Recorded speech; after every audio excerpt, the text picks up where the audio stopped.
নমস্কাৰ ওম নমঃ শিৱায় আপোনালোক পুনৰবাৰ স্বাগতম জনাইছোঁ। আজি আমি আলোচনা কৰিম শাওণ মাহৰ সোমবাৰৰ ব্ৰতৰ বিষয়ে। শাওণ মাহৰ সোমবাৰ কিয় ইমান পবিত্ৰ বা শাওণ মাহৰ সোমবাৰ পালন কৰিলে মানুহৰ সকলো সমস্যা দূৰ হয়, ৰোগ আৰোগ্য হয়, মানসিক শান্তিৰ লগতে আধ্যাত্মিক উন্নতি হয়।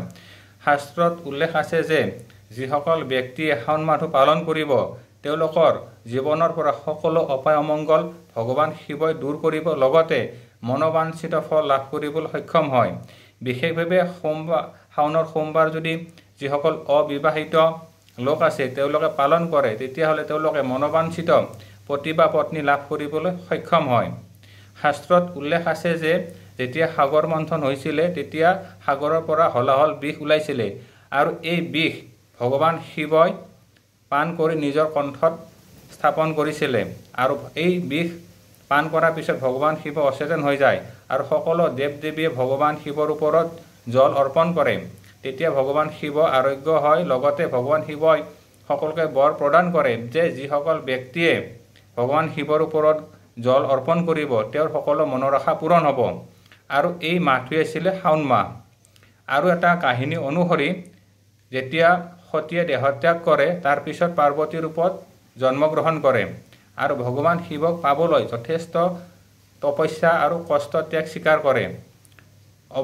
যেতিয়া মা পাৰ্বতীয়ে তপস্যা কৰি ভগৱান শিৱক সন্তুষ্ট কৰিছিলে সেই মাহটোৱে আছিলে শাওণ মাহ।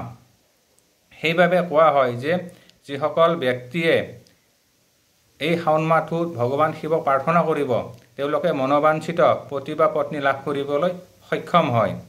লগতে এই শাওণ মাহটো আমাৰ বাবে অতিকৈ গুৰুত্বপূৰ্ণ, কাৰণ এই শাওণ মাহ যিসকল ব্যক্তিয়ে পালন কৰে তেওঁলোকৰ ওপৰত ভগৱান শিৱৰ বিশেষ কৃপা হয়।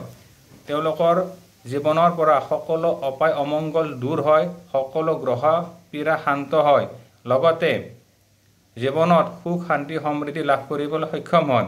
এইবাৰ আমাৰ শাওণ মাহ পৰিছে, প্ৰথমটো শাওণ মাহ হ'ব জুলাই মাহৰ 22 তাৰিখ, দ্বিতীয়টো হ'ব আপোনাৰ 29 জুলাই, তৃতীয়টো হ'ব 5 আগষ্ট, 4 নম্বৰ হ'ব 12 আগষ্ট আৰু শেষ হ'ব 19 আগষ্ট। অৰ্থাৎ 22 জুলাইৰ পৰা 19 আগষ্টলৈকে এই সোমবাৰকেইটা আমাৰ বাবে অতিকৈ গুৰুত্বপূৰ্ণ।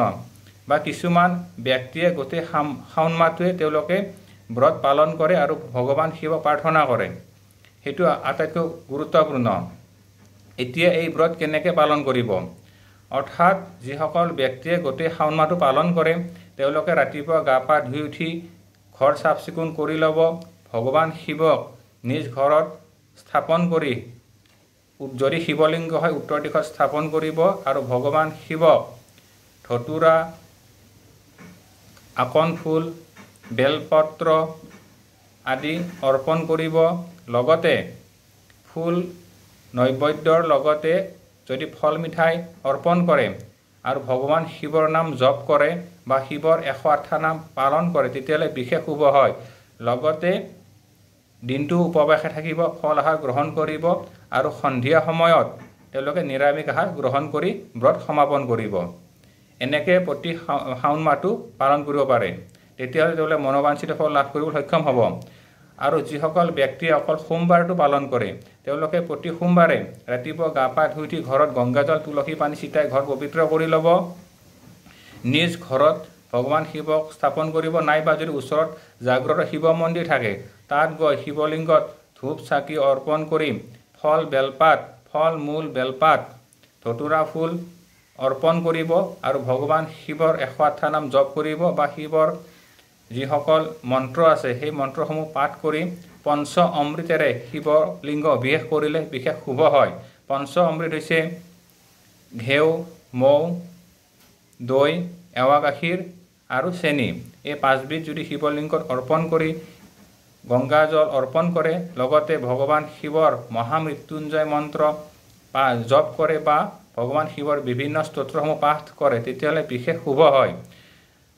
তাৰপিছত তেওঁলোকে দিনটো ফল আহাৰ গ্ৰহণ কৰি সন্ধিয়া সময়ত নিৰামিষ আহাৰ গ্ৰহণ কৰিব পাৰে। বা যিসকল ব্যক্তি বয়স হৈছে বা যাৰ স্বাস্থ্যজনিত সমস্যা আছে তেওঁলোকে ৰাতিপুৱা গা পা ধুই উঠি শিৱলিংগত শ্ৰদ্ধা ভক্তি সহকাৰে জল অৰ্পণ কৰিব, ফুল বেলপাত অৰ্পণ কৰি ভগৱান শিৱক প্ৰাৰ্থনা কৰি তেওঁলোকে নিৰামিষ আহাৰ গ্ৰহণ কৰিলেও ভগৱান শিৱ সন্তুষ্ট হ'ব। অৰ্থাৎ ভগৱান শিৱ হৈছে অঘৰদানী। ভগৱান শিৱক যোনে যিভাৱে প্ৰাৰ্থনা কৰে পূজা কৰে ভগৱান শিৱই সেই ভক্তক সেইভাৱে ফল প্ৰদান কৰে। গতিকে আপোনালোকেও নিজ ঘৰত ভগৱান শিৱক প্ৰাৰ্থনা কৰিব, শিৱৰ মন্ত্ৰসমূহ জপ কৰিব। ৰুদ্ৰাক্ষৰ মালা হ'লে বিশেষ শুভ হয়, নহ'লে আপোনালোকে যিকোনো মালা শিৱলিংগ মালাত মন্ত্ৰসমূহ জপ কৰিলে বিশেষ শুভ হ'ব। লগতে উক্ত দিনা যদি আমি ব্ৰত পালন কৰাৰ লগতে যদি আমি গাই গৰুক ফল মিঠাই বা গুড় আমি বা কেঁচা পাচলি খুৱাব পাৰোঁ বিশেষ শুভ হয়। নাইবা দুখীয়া মানুহক আমি যদি যথাসাধ্য খোৱা বস্তু দান কৰিও তেতিয়াহ'লে বিশেষ শুভ হয়। কাৰণ ব্ৰতৰ লগত যদি আমি দান পুণ্য কৰোঁ তেতিয়াহ'লে ব্ৰতৰ ফল আমাৰ অধিক বৃদ্ধি হয় আৰু ভগৱান শিৱ সন্তুষ্ট হয়। গতিকে শাওণ মাহটো আপোনালোকৰ বাবে শুভ হওক, ভগৱান শিৱ আপোনালোকৰ মংগল কৰক, তাৰে কামনাৰে আজিলৈ ইমানেই। ওম নমঃ শিৱায়।